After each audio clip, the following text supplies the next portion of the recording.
La première question qu'on se pose, c'est que veut dire le thème Ayurveda en lui-même? Peut-être faudra-t-il le traduire. Colette Poggi, je vais commencer par vous. Eh bien, il me semble que M. Karandias serait très bien placé également, mais il me corrigera. Donc, Ayurveda est un terme sanskrit. Donc, le sanskrit étant cette langue très ancienne de l'Inde, considérée comme langue sacrée, émanée des dieux.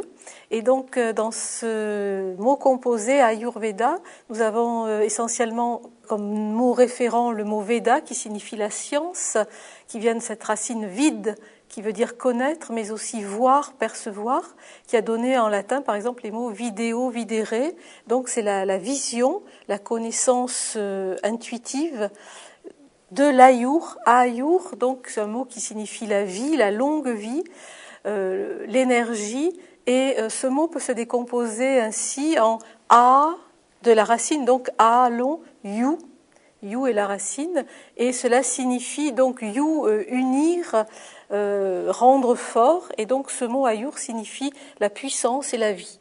Voilà, donc la science de la longue vie, si on peut dire. Bien, alors je vais me tourner vers Karel Vyas pour savoir si lui, en tant qu'Indien et pratiquant de l'Ayurveda, il est bien d'accord.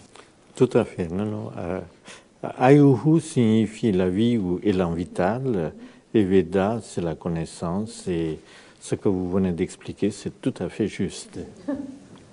Alors, se pose la question, parce qu'on sait très bien que souvent, lorsqu'on parle à des médecins occidentaux, dès qu'on parle de ce type de médecine, je dirais d'une certaine manière, ils font preuve d'une certaine ironie, si l'on qu'on puisse dire, en déclarant que tout ça, c'est de l'ordre du fantasme, en quelque sorte. Et c'est la première question que je me pose. Est-ce que l'Ayurveda s'adresse véritablement au même type de réalité que notre médecine scientifique occidentale? Je pense que oui, même la médecine occidentale, pour moi, très souvent, je sens que c'est une sorte de dérivé de médecine ayurvédique, quoique c'est passé par les pays d'Arabie ainsi que par les pays de l'Est, avant que cela arrive en Occident. Mais l'Ayurveda, c'est vrai que c'est basé sur des notions métaphysiques et des notions subtiles, mais en même temps, ça traite le corps physique et ça traite véritablement toutes les douleurs, toutes les souffrances. Il y a un côté l'Ayurveda qui est la médecine, où on va s'occuper uniquement de la santé du corps, et d'autre part, l'Ayurveda comme une approche de la prévention, c'est-à-dire ne pas tomber malade.